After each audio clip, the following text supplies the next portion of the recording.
भगवान कृष्णा का व्यक्तित्व जितना आकर्षक है उतना ही रहस्यमयी भी। उनके हाथों में सजी हुई बांसुरी केवल एक वाद्य यंत्र नहीं बल्कि गहरे आध्यात्मिक संकेतों और दिव्य प्रेम का प्रतीक है। जब भी हम कृष्णा को देखते हैं, चाहे वृंदावन की गलियों में, यमुना तट पर या गोपियों के बीच, उनकी बांसुरी का मधुर स्वर हर जगह गूंजता हुआ महसूस होता है।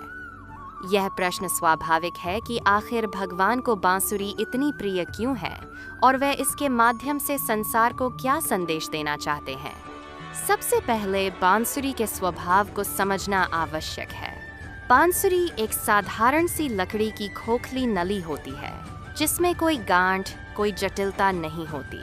उसमें न कोई अपना स्वर होता है, न कोई अहंकार। जब तक कोई उसे बजाए नहीं, वह मौन रहती है। यही कारण है कि कृष्णा ने बांसुरी को अपना प्रिय बनाया। बांसुरी हमें यह सिखाती है कि जब तक मनुष्य अपने भीतर के अहंकार, इच्छाओं और विकारों को खाली नहीं करता, तब तक वह ईश्वर का सच्चा माध्यम नहीं बन सकता। जिस प्रकार बांसुरी अपने अंदर कुछ भी नहीं रखती, उसी प्रकार भक्त को भी अपने मन को पूरी तरह शुद्ध और रिक्त बनाना चाहिए ताकि उसमें केवल भगवान का स्वर गूंज सके। कृष्णा की बांसुरी का दूसरा रहस्य प्रेम से जुड़ा है।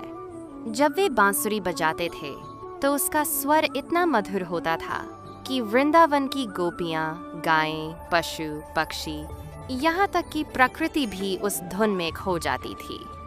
ये कोई सामान्य संगीत नहीं था बल्कि दिव्य प्रेम का आह्वान था।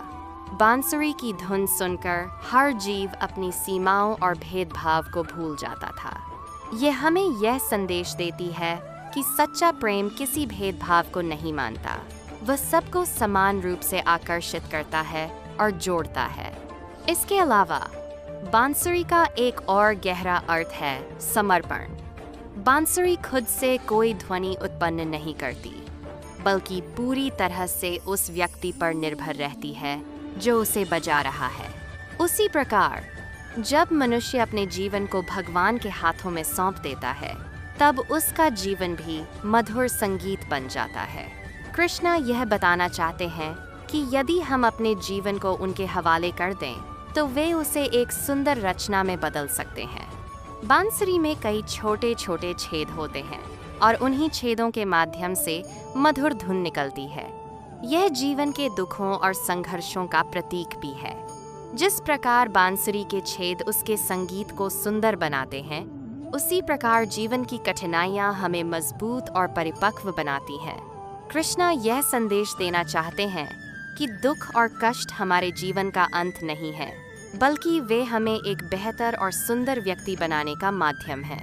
वृंदावन की कथा में बांसुरी का विशेष महत्व है। राधा और गोपियों के लिए बांसुरी केवल एक धुन नहीं थी, बल्कि वह उनके लिए भगवान का बुलावा थी। जब भी बांसुरी बजती, वे सब कुछ छोड़कर उस ओर खिंची चली आती। यह दर्शाता है कि जब भगवान हमें पुकारते हैं, तो हमें भी अपने सांसारिक मोह और बंधनों को छोड़कर उनकी ओर बढ़ना चाहिए। बांसुरी की धुन आत्मा और परमात्मा के बीच के उस अदृश्य संबंध को दर्शाती है जो शब्दों से परे है। कृष्णा की बांसुरी यह भी सिखाती है कि जीवन में सरलता और विनम्रता कितनी महत्वपूर्ण है। बांसुरी में कोई आडंबर नहीं होता, वह बहुत ही साधारण होती है, फिर भी उसका संगीत अत्यंत प्रभावशाली होता है। उसी प्रकार एक सरल और विनम्र व्यक्ति का जीवन भी दूसरों के लिए प्रेरणा बन सकता है। जब भगवान बांसुरी बजाते हैं, तो वह केवल संगीत नहीं होता, बल्कि वह एक दिव्य संवाद होता है। एक ऐसा संवाद जो सीधे हृदय से जुड़ता है। यह हमें भीतर की शांति, प्रेम और आनंद की अनुभूति कराता है। यह हमें यह भी सिखाता है कि सच्चा सुख बाहरी वस्तुओं में नहीं, बल्कि हमारे भीतर छिपा हुआ है।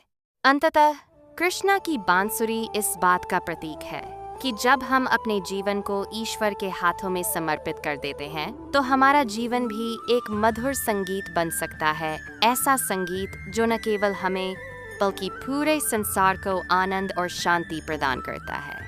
ऐसी ही सुंदर और भक्तिमय कथाओं के लिए भक्ति प्रेम चैनल को लाइक, सब्सक्राइब और ज़रूर फॉलो करें। धन्यवाद।